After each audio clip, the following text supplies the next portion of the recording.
बंधुगण सर्वप्रथमे आपण समस्त को यही मकर संक्रांति शुभ कामना। आसंतु जानिबा बंधुगण मकर संक्रांति हेबो आपण मानकर भाग्य उदय। पास करिनियंतु यही सरल उपाय। आपण मानक ऊपर लक्ष्मी मांकर आशीर्वाद रहिबो। धन प्राप्तिर आगमन मध्य हेबो। हिंदू धर्म रे अनेक पर्वपर्वाणी पालन करा जाय था। यही पर्वपर्वाणी निजर किछि महत्व रही। तेबे यही वर्षर प्रथम मासरु ही आरंभ हो जाय था। तेबे 14 तारिख रे सारा देश रे मकर संक्रांति पालन करा जिवो। बंधुगण हिंदू धर्म रे यही पर्वर बेस महत्व रही। कारण यही दिन सूर्य मकर राशि रे प्रवेश करिवे। यह सहित सही दिन ठारू सूर्यंकर उत्तरायण गति आरंभ होता है। मकर संक्रांति बसंत ऋतुर मध्य आगमन होता है। बंधुगण वास्तुशास्त्र अनुसार यही दिन बेस शुभ होता है। तेणु जदि आपणक जीवन में कौन असुविधा हेउची तेबे यही दिन किछि सरल उपाय करिनियंतु। देखिबे आपणकर भाग्य परिवर्तन हेबो। यही उपाय करिबा द्वारा आपणक जीवनरु समस्त असुविधा दूर होई सुख शांति भरी जीव। आसंतु जानिबा यही उपाय विषय। पवित्र नदी रे स्नान करिबा। मकर संक्रांति दिन गंगा स्नान रे बेस महत्व रही। यही दिन गंगा नदी रे स्नान करिबा द्वारा समस्त पाप नाश होता है। बंधुगण एवं जीवन रे सुख शांति मध्य विराजमान होता है। यह व्यतीत आपण अन्य कौन पवित्र नदी रे स्नान मध्य करि परिबे।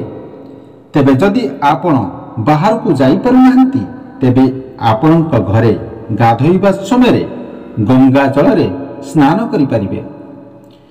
यही दिन पूजा कले सूर्यंक सह भगवान शिवंकर मध्य आशीर्वाद मिल परिबो।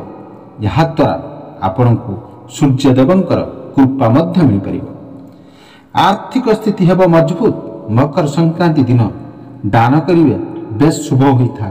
बंधुगण यही दिन आपण कंबल नाली कपड़ा नाली रंगर मिठा चिना बादाम चाउल मुग डाली आदि दान करवा उचित। यह कले आपण मानकर मनस्कामना पूर्ण हेबो। यह द्वारा आपणकर आर्थिक स्थिति सब समय रे भल रहिबो। ता सहित आपण ऊपरे मां लक्ष्मीर कृपा निश्चिंत रूप हेबो। सुख समृद्धि एवं पदोन्नति पाई जीवन में सुख समृद्धि एवं पदोन्नति पाइबाकु चाहुथिले यही दिन सूर्य को अर्घ्य देबा परे निश्चित भाव में सूर्य मंत्र जप करंतु। बंधुगण एबे शुणंतु मकर संक्रांति ही एक अत्यंत पवित्र दिन जोठारे धर्म दान और पूजा पाठ करी मां लक्ष्मीकर कृपा लाभ करा जाय था।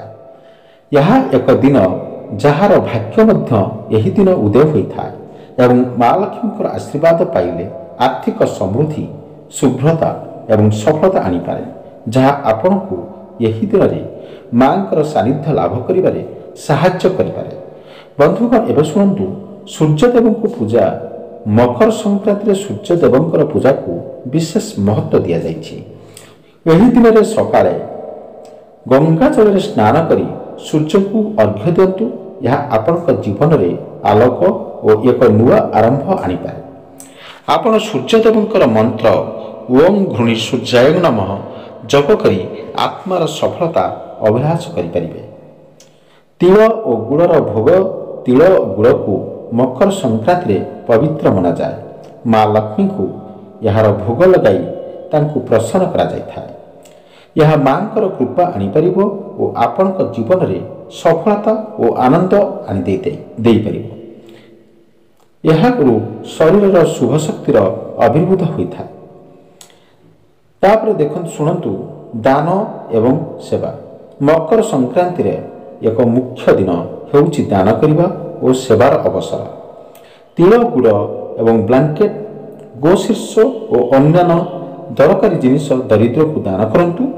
गोमाता को तृण खाइबाकु देले भगवान श्रीहरिंकर आशीर्वाद लाभ हुए। यह न केवल कर्म शुभ करे अपितु आपणकर भाग्य को मध्य अग्रगति करिथाए। बंधुगण एबे शुणंतु घर शुद्धिकरण और ଦୀପ ପ୍ରଜ୍ୱଳନ। ଘରର ଶୁଦ୍ଧତା ଏବଂ ପବିତ୍ରତା ରଖନ୍ତୁ। ଘରର ମୁଖ୍ୟ ଦ୍ୱାରକୁ ଗଙ୍ଗା ଜଳରେ ପବିତ୍ର କରି ମାଙ୍କର ଚିତ୍ର ଆଗରେ ଦୀପ ଜଳାନ୍ତୁ। ଏହା ଘରର ଶୁଭ ଏବଂ ସଫଳତାର ନୂଆ ଅବସର ଆଣିଦେଇଥାଏ। ତାପରେ ଶୁଣନ୍ତୁ, ମନ୍ତ୍ର ଜପ କରନ୍ତୁ। ବନ୍ଧୁଗଣ, ମକର ସଂକ୍ରାନ୍ତିରେ ମା ଲକ୍ଷ୍ମୀଙ୍କର ମନ୍ତ୍ର ଯଥା ଓଁ ଶ୍ରୀ ମହାଲକ୍ଷ୍ମୀୟ ନମଃ ଏହି ମନ୍ତ୍ର ଜପ କରନ୍ତୁ। ଏହା ଆପଣଙ୍କ ଜୀବନରେ ସଫଳତା ଓ ଆର୍ଥିକ ସମୃଦ୍ଧି ଆଣିବ। ଏହାକୁ ଏକ ସମ୍ପୂର୍ଣ୍ଣ ଭକ୍ତିଭାବ ସହ କରନ୍ତୁ। ଭକ୍ତିଭାବ ସହ କଲେ ଆପଣଙ୍କ ସହିତ ମା ପ୍ରସନ୍ନ ହୋଇଥାନ୍ତି। ଯଦି ଆପଣମାନେ ମା ଲକ୍ଷ୍ମୀଙ୍କୁ ପୂଜା ଏବଂ ଶ୍ରଦ୍ଧା ଭକ୍ତିରେ ପୂଜା କରୁଥାନ୍ତି, ତେବେ ଭିଡ଼ିଓକୁ ଲାଇକ୍ କରିବେ, ନଚେତ୍ ମା ଲକ୍ଷ୍ମୀ କ୍ରୋଧିତ ହେବେ। ଏହି ସମସ୍ତ କାର୍ଯ୍ୟ ଦିନଟିକୁ ଏକ ପବିତ୍ର ଏବଂ ଅନ୍ୟାନ୍ୟ ମୂଲ୍ୟ ଦେଇପାରିବ। ମକର ସଂକ୍ରାନ୍ତିରେ ମା ଲକ୍ଷ୍ମୀଙ୍କର କୃପା ଲାଭ କରିବାକୁ ଏହି ସରଳ ଉପାୟଗୁଡ଼ିକୁ ଅବଶ୍ୟ ପ୍ରୟୋଗ କରନ୍ତୁ। ଆପଣଙ୍କର ନିଶ୍ଚିନ୍ତ ରୂପରେ ମଙ୍ଗଳ ହେବ। ବନ୍ଧୁଗଣ, ଏ ଭିଡ଼ିଓ ଭଲ ଲାଗିଥିଲେ ଭିଡ଼ିଓକୁ ନିଶ୍ଚିତ ଭାବରେ ଲାଇକ୍ କରନ୍ତୁ ଏବଂ ଭିଡ଼ିଓ କମେଣ୍ଟ ସେକ୍ସନରେ ଅବଶ୍ୟ ଲେଖନ୍ତୁ ଜୟ ମା ଲକ୍ଷ୍ମୀ।